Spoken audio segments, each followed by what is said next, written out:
आज की तारीख में इस देश की हर संस्था जिस तरीके से कोलैप्स कर रही है, जिस तरीके से क्रेडिबिलिटी पे सवाल उठ रहे हैं, ऐसे में न्यायपालिका भी इनसे अछूती नहीं है। लेकिन इन सब के बीच कुछ जजेज आज भी, कुछ माननीय जस्टिस आज भी सुप्रीम कोर्ट में जरूर ऐसे बैठे हैं जो दिए की तरह टिमटिमाते रहते हैं और हमको लगता है चलो कहीं तो रोशनी है इस अंधकार में। ऐसी ही एक महिला जज हैं जो आने वाले दिनों में सीजेआई भी बनेंगी। उन्होंने वर्तमान सीजेआई सूर्यकांत के सामने एक भरी सभा में भड़कते हुए नसीहत दे दी, वार्निंग दे दी, चेतावनी दे दी, या फिर यूं कहिए तो ईमानदारी का सबक सिखा दिया। इतना ही नहीं बल्कि राजनीति और राजनेताओं से दूर रहने की जो नसीहत उन्होंने दी, उसके बाद जस्टिस सूर्यकांत को कुछ तस्वीरें याद आ गई होंगी। कुछ ऐसी तस्वीरें जो एक राज्य के मुख्यमंत्री ने खुद साझा करी थी और उसके बाद उन्हें आभास हुआ कि बड़ी गलती हो गई तो उन्होंने अपना ट्वीट डिलीट कर लिया था। क्या है पूरा माजरा, जरा विस्तार से आज ये देखने की कोशिश करेंगे। नमस्कार, मैं स्वप्निल और आप मुद्दा देख रहे हैं। दोस्तों, आगे बढ़े उससे पहले वही छोटी सी अपील, जो अपील करना हमारी मजबूरी बन चला है। आप सभी को पता है विगत कई दिनों से, कई महीनों से हमारे मेन बैंक अकाउंट फ्रीज चल रहे हैं। दूसरी तरफ हमारे 28 साल पुराने चैनल को हमसे लंबे समय तक छीन कर रखा गया। ऐसे में डे टू डे ऑपरेशंस में हमें काफी मुश्किलों का सामना करना पड़ता है। लिहाजा आपसे गुजारिश है, यदि आप चाहें, यदि आप सक्षम हो तो मुद्दा की छोटी छोटी मदद जरूर कीजिएगा। इसके लिए आप स्क्रीन पर दिख रहे क्यूआर कोड या फिर के नीचे दिख रहे यूपीआई नंबर का इस्तेमाल कर सकते हैं। अब आगे बढ़ते हैं और सबसे पहले आपकी स्क्रीन पर मैं आपको एक खबर दिखाना चाहता हूं। सिर्फ इसलिए फैसले रद्द नहीं होने चाहिए क्योंकि चेहरे बदल गए हैं, सीजीआई के सामने बोली सुप्रीम कोर्ट की जज। हेडलाइन में बस इतना ही है, लेकिन यहां पे चौंकिए मत। किन फैसलों का जिक्र किया, जरा पहले आपको वो भी याद दिला देना जरूरी है। आप याद कीजिए, टीएन गवर्नर का फैसला आया था, याद है ना आपको? तमिलनाडु गवर्नर के मामले में फैसला आया और एक समय सीमा कहा गया कि एक समय सीमा होनी चाहिए। फिर राष्ट्रपति रेफरेंस में वो फैसला पलट दिया गया। तमाम लोगों ने कहा कि भाई गवई साहब जाते जाते चंचूड़ बन गए, लेकिन फैसला पलटा गया था। यह सबसे बड़ी बात थी, उस पर भी भड़की।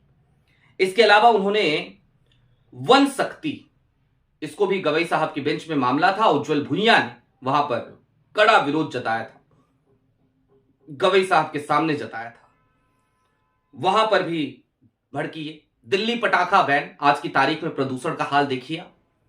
दिल्ली है, दीपावली मनाएंगे, पटाखे जलाएंगे, खूब कैंपेन राजनीति की तरफ से चलाए गए। क्योंकि भारतीय जनता पार्टी की सत्ताधारी दल को यह राजनीति सूट करती है और आज की तारीख में जस्टिस सूर्यकांत खुद ये कह रहे हैं कि मैं तो 1 घंटा वॉक किया तो मेरी तबीयत खराब हो गई, तो उस पर भी भड़की। भूषण स्टील इंसॉल्वेंसी, इस पर भी फैसला चेंज कर दिया गया था, पलट दिया गया था दूसरे बेंच के जरिए, तो इस पे भी भड़की।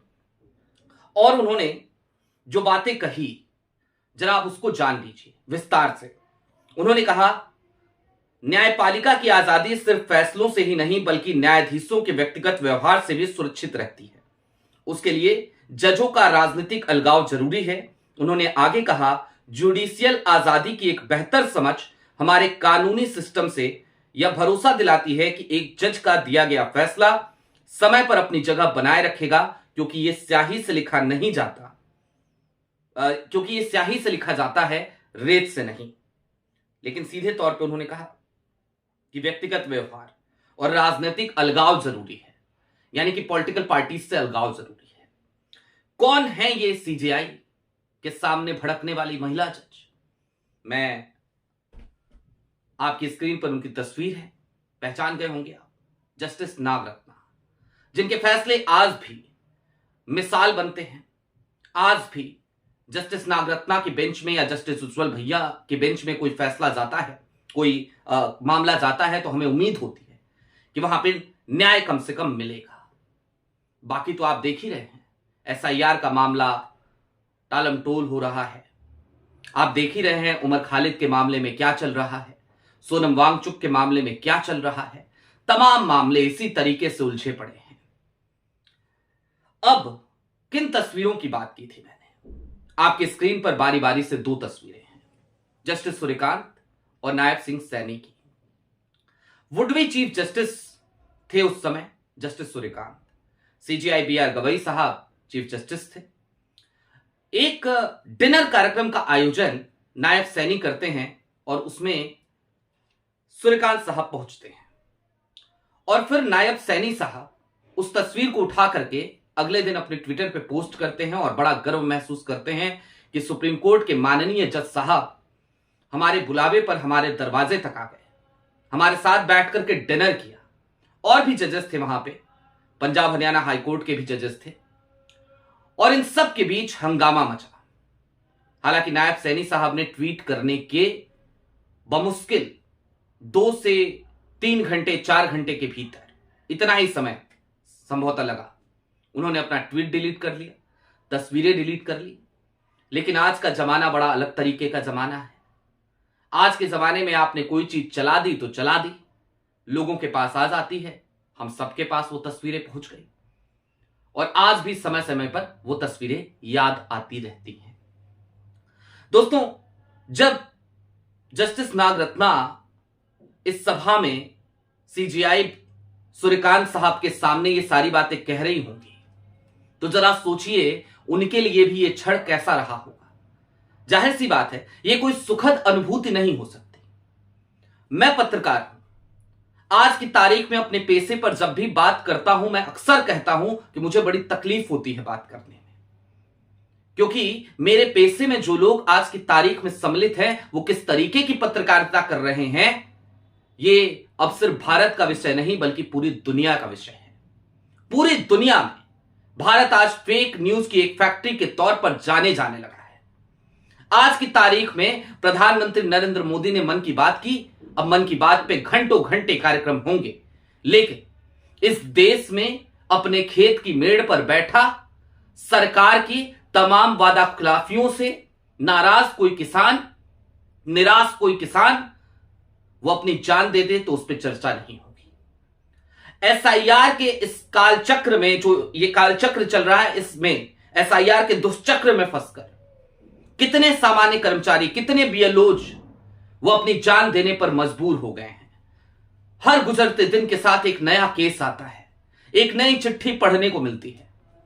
उन तमाम चीजों पर मेन स्ट्रीम मीडिया या फिर मेरे पत्रकार साथी बात करने को तैयार नहीं, उस पर डिबेट तो नहीं करेंगे, सरकार से सवाल नहीं पूछेंगे।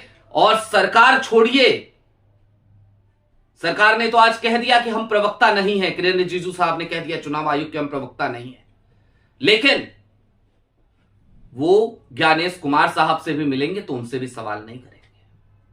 और क्यों नहीं करेंगे? क्योंकि ये सब सूट करता है भाई। और जो सरकार आज ये कह रही है कि हम चुनाव आयोग के प्रवक्ता नहीं हैं, वही सरकार, वही सत्ताधारी दल जब भी विपक्ष कोई आरोप लगाता है या फिर कि हम जैसा कोई फ्रीलांस जर्नलिस्ट कुछ खोज कर निकालता है और उस पर खबर चलाता है, तो फिर यही तमाम लोग, यही भारतीय जनता पार्टी के प्रवक्ता क्यों अपने कार्यालय से प्रेस कॉन्फ्रेंस करते हैं, क्यों बचाव में उतरते हैं? प्रवक्ता नहीं है, अगर चुनाव आयोग के, अगर भाजपा के प्रवक्ता हैं तो क्यों आते हैं? ये तो दोस्तों हो गई क्रेडिबिलिटी की बात। इसलिए मैंने वीडियो की शुरुआत में कहा था कि आज की तारीख में हमारे लोकतंत्र में हर संस्था की क्रेडिबिलिटी दिन पे दिन घटती जा रही है। लोकतंत्र का चौथा खंभा जिसे मीडिया कहा जाता था, उससे तो आप भली भांति परिचित हैं। न्यायपालिका में क्या हो रहा है यह भी हम सबको दिख रहा है, लेकिन फिर भी उम्मीदें न्यायपालिका से ही है। और मैंने कहा इसीलिए वीडियो की शुरुआत में कि आज भी सुप्रीम कोर्ट में बैठे हुए कई ऐसे माननीय जस्टिस हैं जो उस अंधेरे में दिए की तरह टिमटिमाते हैं, जिनको देखकर लगता है कि चलो ये रोशनी तो आ रही है ना, इसी रोशनी के सहारे जी लेंगे, इसी रोशनी के सहारे चल लेंगे, यही रोशनी लोकतंत्र को आबाद करेगी। जस्टिस बीबी नागरत्ना ऐसी ही एक माननीय जज हैं, ऐसी ही एक माननीय जस्टिस हैं सुप्रीम कोर्ट की। जस्टिस उज्जवल भुइयां का भी मैंने जिक्र किया ही। लेकिन अब चलते चलते एक बात और महज इतनी सी कि जिस वक्त ये तमाम संस्थाएं चरमराने लगे, जिस वक्त कार्यपालिका, विधायिका, न्यायपालिका और मीडिया, ये चारों खंभे, भाई मीडिया तो सो कॉल्ड खंभा था, बाकी के 3 खंभे तो वाकई में वर्णित है कि 3 खंभे हैं। मीडिया को तो छोड़ दीजिए, उसका तो वो खंभा ही दरक चुका है। जब ये तीनों खंभे भी असंतुलित होने लगे, लोकतांत्रिक व्यवस्थाएं चरमराने लगे, जब लगे कि निश्चित तौर पर आज की तारीख में हमारा लोकतंत्र हर दिन उसका क्षरण हो रहा है, तो बतौर आम नागरिक आपकी जिम्मेदारी एक ही बनती है, सवाल कीजिए अपने जनप्रतिनिधियों से और अपने हक के लिए लड़ाई लड़िए। और ये लड़ने का मतलब मैं आंदोलनों की बात नहीं कर रहा, मैं क्लेरिफाई कर दूं। एसआईआर चल रहा है ना, आपको अपने मताधिकार का रक्षण करना होगा। एसआईआर के फॉर्म्स भरने होंगे, कोई और तरीका और तरीकेकार नहीं है। आज देखिए, इतने दिनों से आवाज उठी तो कम से कम एक काम तो हुआ। 7 दिन की मोहलत और दी है माननीय चुनाव आयोग ने, माननीय चुनाव आयुक्त के दफ्तर से चिट्ठी आई है, तो अपने मताधिकार का रक्षण कीजिए, क्योंकि यह मताधिकार आपका सबसे बड़ा अधिकार है। मैं इसे सबसे बड़ा अधिकार मानता हूं। और हां, सीजेआई सूर्यकांत साहब फिलवक्त चीफ जस्टिस ऑफ इंडिया हैं, उनका एक सम्मान है।